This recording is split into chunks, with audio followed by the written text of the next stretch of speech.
Well, AI has made its way into the writing industry for better and for mostly worse, but most authors don't trust AI. So from the StoryForge team, we have three authors to discuss why they don't trust AI. We have Beatrice, who is self-published. We have Rosetta, who's working on a novel for publication. We have Yashi, who's working on a novel for publication. If you're not familiar with StoryForge, check us out, storyforge.com. But Beatrice, start us off. Why don't you trust AI? Besides everything that we've talked about already in the podcast of the ethical issues and the things that people usually talk about, I feel like something that is not mentioned as much is that AI is a clutch that ends up making you less mm, able to do stuff by yourself as an author. I have seen a lot of reasons why authors use AI. They're like, I just use it for writing prompts. I just use it to brainstorm. I just use it for character development. But what you're doing is just you are having something else do all of the mental processes for yourself, the mental processes that would help you grow and develop and further your own experience as an author, that would help you develop your own voice. All of those things that are the annoying menial things that you actually have to put on the work that in the end will help you grow and be the author that you are supposed to be in your life, that you could be in your life. And it just I feel like it hinders all of that process and all of that development. Something that was in threads, I think, like 3 weeks ago, more or less, was an author that was confessing to using AI, but more than that, confessing to being addicted to using AI, saying that it had started just for brainstorming or for just little bits here and there, and it ended up rendering them incapable of doing anything without just passing it through ChatGPT. They couldn't even come up with ideas anymore. They couldn't come up with stories. They couldn't write dialogue. They became so dependent on this machine to do all of the brain processing for them that they just literally didn't know how they forgot how to write. Kind of like how when you learn know a language and you don't practice it enough, you slowly start forgetting about it. The same thing happens with our craft. Is if we're not constantly reading, constantly practicing, constantly stepping outside to kind of think about new ideas, we're not getting inspired with things. We that muscle, the creativity muscle, starts to atrophy. And that is a very, very big part of the long-lasting damage that I have seen AI used for writing do. The authors, just because they want to rely on it, even if it's for like time crunches, like any other reasons, it just renders them more incapable of doing everything by themselves. And that is something that absolutely terrifies me. And I have like a very addictive personality. I used to play like gacha games, got very addicted to them, things like that. And just like writing is such a part of my soul. A lot of the moments in my life, especially that were like very, very obscure, writing was the thing that kept me going. That the thought of losing this and losing it over a machine, becoming more incapable of doing this thing that fills me with a reason to live just because of depending on something external to myself is absolutely terrifying. Okay, so to summarize, basically, you're afraid that if you trust AI with your writing process, you will more or less lose your ability to be creative on your own. Yeah. That fair? Okay. I think that's probably a uh, common feeling, but let's find out. Rosetta, what do you think? Yeah, I mean, Well, I guess why don't you yeah. trust AI? Sorry. Let me Well, I can, preface the question properly. yeah, I can agree with that. I also think that for me, the reason I write is for the artistry of it. I grew up in a family of artists. My parents did arts and crafts shows, and they made these beautiful pieces of sculpture out of silverware. And the human time and energy that was put into those sculptures really inspired me to find my own craft. And it was music for a while, and then it became writing. And I have grown up and seen the industrialization that's not the right word for it, but the mass production of pieces of art start to in Commercialization, maybe? commercialization, thank you, Yeah. invade the art world, and they show up more and more at craft shows, or it's not the same. And so to me, that's why I don't trust AI, because it starts to commercialize what once was made by people. And not only do I not want AI to use my stuff to create, you know, this mass-produced $5 yard steak at Walmart, I don't want to have to read stuff that was mass-produced by AI. I want to continue to dig into actual literature. I want to read something with that human crafted element, that the thing that makes it human.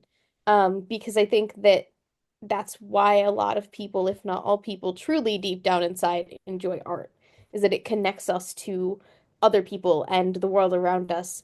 And there's something that AI just cannot understand. Okay.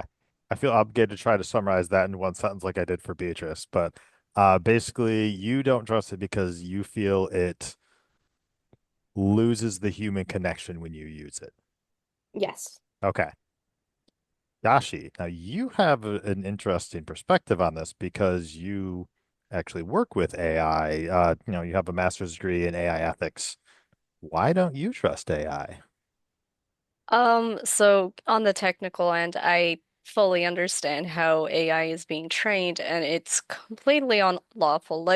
Let's look at the Meta LibGen whole issue. They did that without the permission of authors and it is completely upsetting.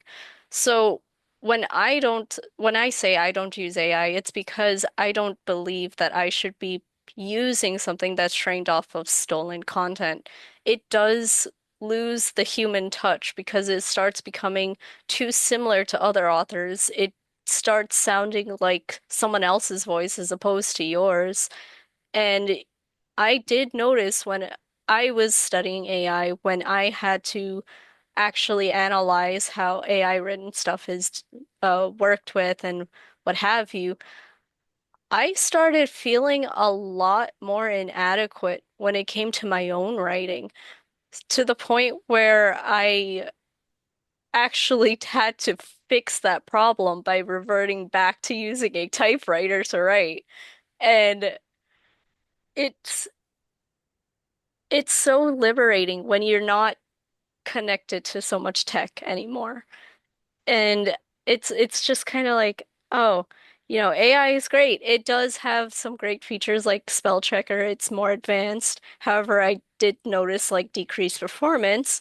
But with the generative features that's coming in a lot of these new like Pro Writing Aid or Grammarly, it's not worth it to me. It doesn't help me. It just makes me feel like I'm not doing enough in my own writing. Okay. So obviously the AI ethics aside, the stolen work, we are all against that. We've covered that in multiple podcasts. Didn't feel like we needed to touch on it, but in case we do, we don't agree with that. But Never. you feel that it's more you by using it, you are losing your own voice and it's becoming more like someone else's voice because that's what AI does, is it repurposes other people's content and to answer your questions and queries. Is that fair? Exactly. Yeah. Okay. Yeah, and I mean you even touched on like Grammarly, and I was using it the other day, and there's nothing wrong with using Grammarly for spell check and whatnot, but like it was trying to change words that did need to be changed. Like if you change the word, like the sentence didn't make sense anymore. And like even if that basic of AI can't get it right, like why am I gonna trust everything else? Why would I even give everything else a shot other than like using Chat-GPT to generate random numbers for some junk? I The feel like thing there's no harm is, in that. yeah, with like Grammarly or Pro Writing Aid is that they do use GPT-4 as a base model. Hmm. So that's where you see the generative features coming in. So it's like, okay, you also kind of notice, okay, the performance here is a little shaky because AI is like, oh, but another person wrote it like this, and it makes sense for them. I feel like there's something very human in making mistakes and like leaving those mistakes in Hmm. your work because somehow it adds on to your voice and no one really understands. Like, it doesn't have to be perfect. We're all just kind of touching on this perfectionism in our head. Like, it has to be perfect. It doesn't. If you make a mistake, it just adds on to your voice. Hmm. And it makes me think of I'm trying to remember what the book's title was. It was like the something of like ice cream sundae, and it was like kind of post-apocalyptic, and no one lived to be older than like 16, and like the language was disappearing. So like when people spoke, it like there were words missing, and I honestly couldn't read the book because I could not handle the dialogue. Um, but like imagine trying to do that with an AI. Like AI could never replicate that because you're essentially removing words to create a brand new language that I'm sure if I said, hey, AI, create me an Elvish language based off of yada yada yada, it would be like, no, thank you. Hmm. So, It reminds me of LMNOP, a book that has a similar premise of it. And those are kind of like touching the idea of like, there was such intention and such human touch in creating something so unique. Elemental P specifically is about this town where the person that had a fictional town where the person that coined the quick brown fox jumps over the lazy dog sentence used to live there and like they used to revere him. And there is a statue of him, and the tiles of the statue and like each letter start disappearing, and they revere him so much that they decide that that is a sign from him beyond the grave to tell them that they have to stop using that specific letter. And the entire book is written on letters. So the only way to read what the story is happening is through correspondence.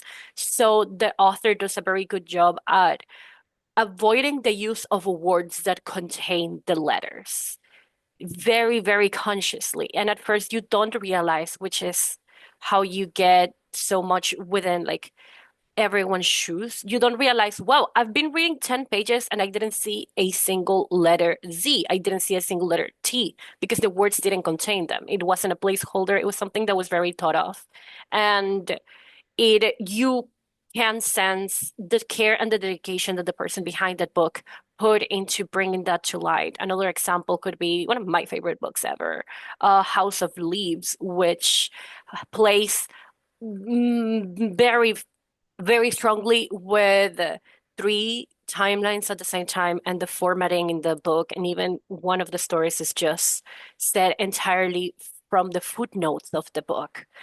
These are things that are so valuable for us as society, but also like that means both of those books connected to me in a way that maybe something that was just written in traditional prose wouldn't connect to me because I could see all the layers of all the intention, all the care, all the metaphors, all the symbology that existed because they came from a brain that wanted to do something unique. And it's something that AI will never be able to replicate, even if they can train even more with stuff, even if we become Black Mirror and it becomes somehow indistinguishable in the way that he expressed themselves, that spark of creativity is never going to exist because it's not alive.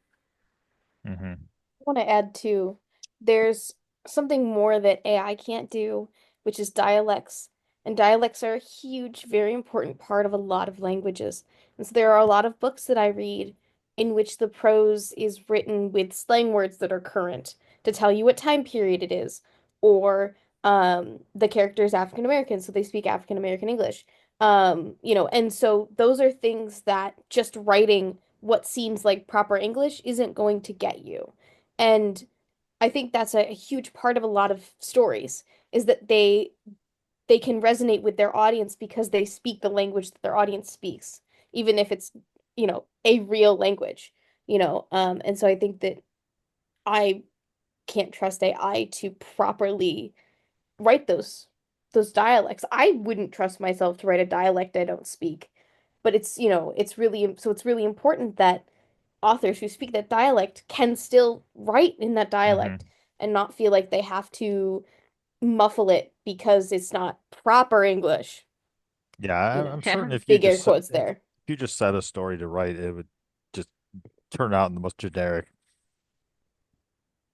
verbiage that's possible. And Beatrice, like you're your example of House of Leaves, and I was thinking more of like a movie example like Pulp Fiction. Like those are stories that potentially would not be as relevant or possibly even good if they were presented in a normal format. Like Pulp Fiction actually is a cut where you watch it like chronologically. So like all the scenes are not in different orders, and it sucks.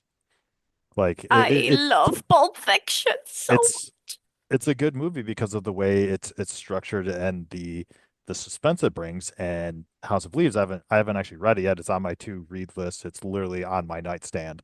You know, the different ways it presents a story is what makes it interesting and what makes it different. And you're not going to get an AI to come up with that. Like it just doesn't have the level of creativity.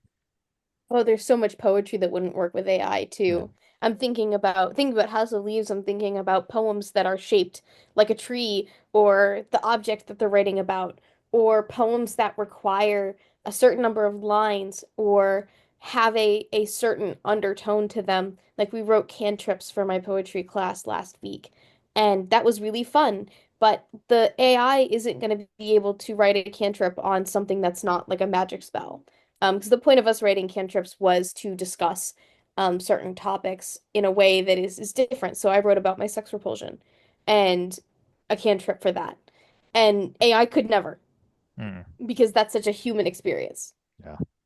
So we've talked about why we don't trust it and why we think people don't trust it.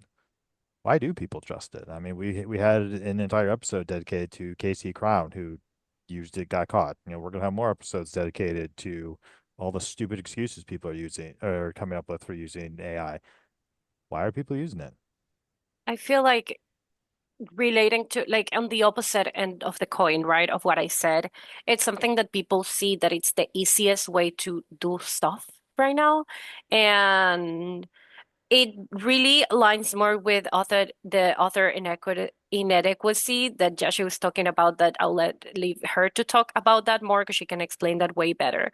But at the end of the day, and this is the problem that we mentioned in the other podcast episodes, the industry and just life in general is so focused in productivity levels and quantity over quality, and also in having such like a very steep kind of like achievement level. You are expected nowadays to, if you're, even if you're self-publishing for the first time your debut novel, if you're not a bestseller right away, you're not one.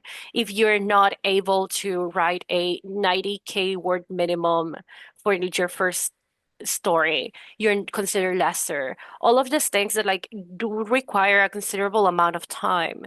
I feel like people could see the easy way out of being like, okay, maybe I can just use this for putting filler paragraphs. Like, I don't know. I mean, I'm not inside their brains, but it's a clutch. And at the end of the day, people use clutches as just like stepping stones to achieve a certain somewhere.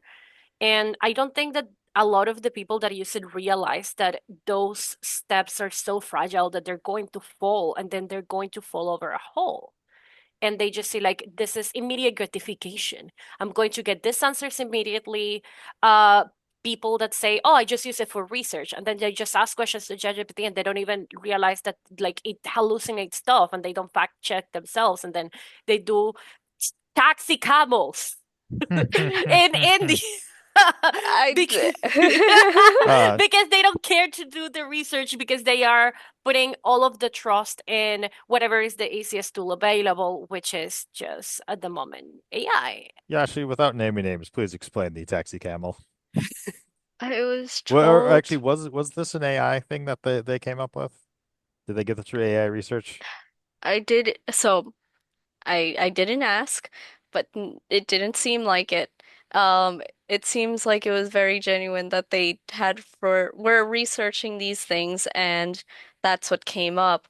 Another thing on why authors may not trust AI is because of this innate bias. As you can tell, if you're researching in ancient India, you might come up with things like, oh my God, we used to ride elephants, or oh my God, we had camels and stuff. And that's not exactly the case. If you look in Rajasthan, camels are a thing, yes. But we never domesticated elephants. Military might have had some. But we never rode them around in public. You didn't just have a taxi system of camels No, and elephants? What? yeah, it's pretty crazy. Like That's really I should have. crazy. We should have. We should have done that. We should have domesticated elephants. I would say, didn't one of was it either like Hannibal or Alexander the Great? Didn't they have like didn't they march elephants over somewhere? That Right. was military though. Yeah, that That was was definitely military. military. I Yeah. feel Like like elephants if are very impractical for taxi purposes.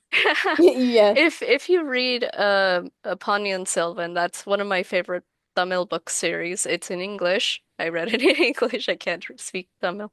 Um, they do mention a little bit of like some elephants being used. I think in the movie they used it for like the temple and, getting from point A to B or a rich merchant or whatever, and in battle, of course.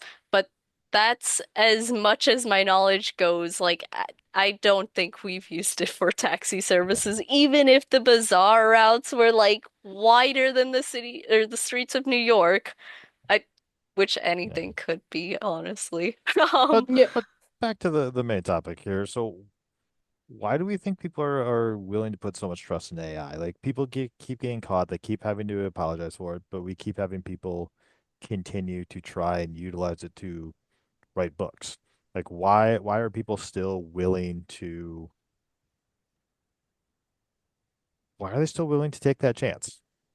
Beatrice actually covered convenience. Now, I'm going to raise as something insane and say time.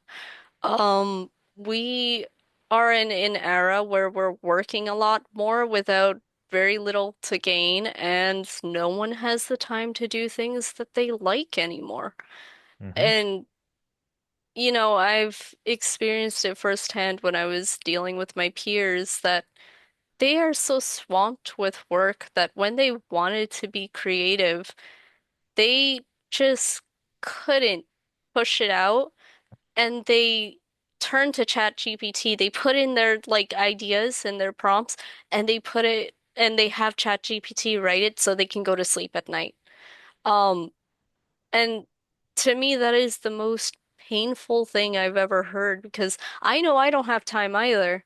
I keep pushing my deadlines, you know, everywhere, and I'm getting a lot of yelling for it, Hmm. but Hmm. um, but it's just I don't know. It's painful because we just aren't in that moment where we can say, "Oh yeah, I have the time to sit down and write out my thoughts, so I can sleep at night and not be awake because my brain is zooming." Hmm. Um, Yeah, it's we're in a time in society where most people have to work two jobs to make ends meet, so they don't exactly have a ton of time for recreation, and the economy continues to tank. But that's like a conversation for people more learned than us.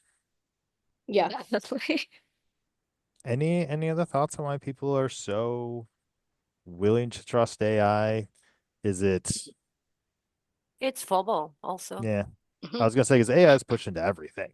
Yeah, So it's FOMO. It's like, oh, this is what all the cool kids are doing. It happens with authors, but I think a more obvious example is like all of these companies trying to jump to any opportunity of every single like ChatGPT image generation trend that comes out, and you really can see that it is really FOMO. There was even, maybe we'll do a podcast episode on this. It's a graphic design company that specialized in book covers that did the AI thing of the starter pack, no AI, of the starter yeah. pack AI. Um, and they put it on their Instagram and they were like, "Oh, we wanted to try the thing too." And then the authors that have worked with them, they were like, "What the fuck? I have a cover from you. Like, how am I going to trust that this thing didn't use AI.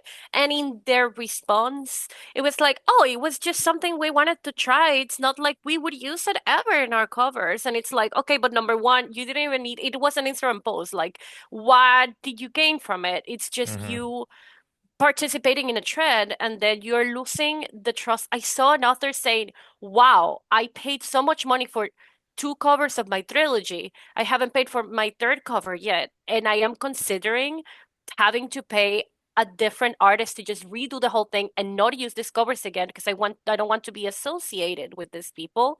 And I don't trust that AI wasn't used in the process of this. And they just did it for what? For the joke, for the trend. There has been musicians uh like doing that. There has been like so many like people, but also like companies and stuff that when people obviously like ask them like what's going on? Why are you doing this? I thought you were pro creativity. They just say, "Oh, yeah, no, this was just like a fun thing to do because everyone was doing it." So they're literally explaining that they felt so much FOMO that they preferred to throw away all the ethical issues that this thing has and just be part of the cool clique of the people that are using this thing. If I could also add into why people might trust I think there's a lot of people who have put a lot of faith in technology, Mm. like as a whole. So you're people who are always buying the newest phone or the newest computer, and you're people who want to keep up with tech trends. Um, I think that they trust AI because they trust technology. They believe so deeply that the science behind it is, is so trustworthy that it AI can do no wrong, or it's the technology is here. We need to improve it, and if we can't improve it until we test it and use it, excuse me. That's And so I think we have people, like when NFTs came out, I hate to bring them up again. When NFTs came out, you had NFT bros who were so into the technology and they would tell you besides all of the other random things they'd say, well, it's a new technology. It could be this, we see this positive outcome for it, but the positive outcome isn't what the outcome was. And so we have a lot of people who work with AI on a creativity level, that are like, oh, but it could be really good for us because it can do this, this, this, and this. And that's not how it's being used. agreed. Yeah, I think that's probably I think that's probably very valid, especially with how many AIs pop up and what they claim to do and how fast they're trying to advance, but then they're all just kind of stuck in the same spot at this point. So, and I mean, it's also more of a societal thing of billionaire worship. Mark Zuckerberg says use AI. Elon Musk says use AI. Jeff Bezos says use AI. Well, those people are billionaires. So if I use AI, I might become a billionaire too, or they'll recognize me as one of their own and lift me up and keep me above the peasants or something like that. And we're just we live in a society that's got some fucking problems. Say I that love again. Yeah. I personally love being the AI ethicist who is against all of this because when you really get into it, you see that there are a lot of people who are standing against you, and it's like I'm screaming into a void sometimes, telling people, hey, don't use AI to do your writing because you would feel so much better if you just didn't listen to everyone around you. If you just listened to you, it would free you from literally everything you're feeling right now. Like this fear of being shunned or this fear that you're going to not meet something or something. It would be better if you just blocked out the noise, as hard as that is to do, and just went on your way. And, you know, it's so hard to articulate that. I feel like I kind of realized that after I finished school, because you're so pressured by deadlines and everything, you're trying to figure everything out, and I don't think anyone else gets that clarity moment when you're done. So I think a good example, and I would actually fall in this example, is someone who has ideas, but they either have basically story commitment issues or right, just kind of like writer's block, or they just can't translate what they see in their mind to paper. And there's all those programs out there that essentially, you give them a description of what you're seeing to you want your scene to be, and it writes it for you. And like those are very appealing. Like before joining StoryForge, I looked into those, and like it just doesn't feel right. But I think that's why a number of people are willing to try it, because they can't get what they see in their head onto paper, and they're like, all right, well, if I can't do it, I'm just gonna have the machines do it for me, and that'll be way easier, then it'll be done. So This is something interesting in that line that a friend of mine had said. So we were playing a TTRPG that's very improv based, and someone had made a joke about, my character looks like this anime character, but with cat ears or something, and so someone in the group whipped it up on ChatGPT very quickly, and I was discussing with someone else who had played, after the fact, and you know, the person who made the image on ChatGPT had said, "Well, I can't draw." And my friend was like, "Well, I can't draw either, but I try." There's a point where you have people who believe that because they don't have a skill, they shouldn't have to learn the skill, and they trust ChatGPT or all the AI to do that skill for them. And then you have the path of people who are like, I can't, I can't draw because I haven't learned how to draw. So instead of asking the robot to do it, I'll learn how to draw. And my friend who, believes that, she's like, I'm not great at art. You've seen my art. I'm like, yeah, but your art communicates what you want it to. You're not asking the robot to do it. You're actually just trying to communicate a thought with your own hands and mind, and that makes it so much more impactful than the image that ChatGPT whipped up in, you know, 2 seconds that got everyone to laugh but didn't stick around.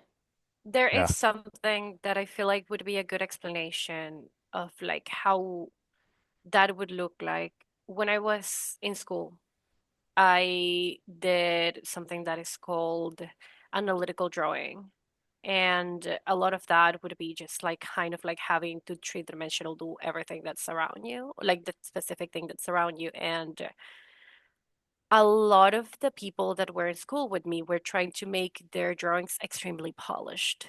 It's something that requires a lot of sketching. Most of it is sketching, and they end up being very, very, very dirty. And people would take significant amounts of time to erase every detail that is not the final product of it. And this is something that has stayed with me for forever. And I think it's something that applies very well to this whole AI thing and not the human touch, which is my professor used to say, I don't like that. I don't like when you guys polish these things. I feel like you are taking away all the soul by over polishing, by overcorrecting every single mistake that you made. Suddenly I don't know what your process was. Suddenly I don't know how you were able to correct your mistakes. Suddenly it becomes less interesting. And that is kind of the things that happen whenever someone creates something with AI. You don't see that kind of like the gears in people's brains that it took to create that thing, because that didn't happen. You don't see what the intention behind everything was. It's just like you can go and Google like AI slop on Amazon, or just like chunks that people have put on like blogs and the internet and stuff, and you can see that beside the surface level of things being correct, there is no depth. It's all like that overly polished, perfect drawing. And it's uncanny. And we as humans are just, our brains are trained because of evolution to get away from uncanny, something that we recognize that is on paper good, but it feels kind of weird. And I think that's what AI doing writing is. It's just so uncanny because you can literally feel like there's no soul. It's not anything there. It's completely empty. Also, what's the point of having AI do the writing for us? Like, have it do something more useful. Don't take away something that Yeah. Do my people dishes. want and like to do. Yes, figure out a way to There make AI. there No. was No, this make AI learn how to fold my goddamn clothes. Please, but I'd like save for so real, much time there if was it could do my laundry. there was this thing that they like because they were using AI in the medical field, they were able to find breast cancer in a woman like hmm 5 years before it actually develops as recognizable with the systems that probably like existed prior Yes, to that. let's That is do what that. AI should be used for. hmm And AI cleaning should the be, oceans, yes, please. it should be used to assist human efforts, not replace human creativity. Exactly. Yeah, well, and I feel like there's times when AI is actually very useful in like numbers. Like I am not a math person, and if there are big numbers, I'm confused. If Me the AI too. can do that for me, great. Problem solved for Yashi and I. But like I don't want it to take over very important things. I think there's a level of importance to certain tasks that AI should never touch.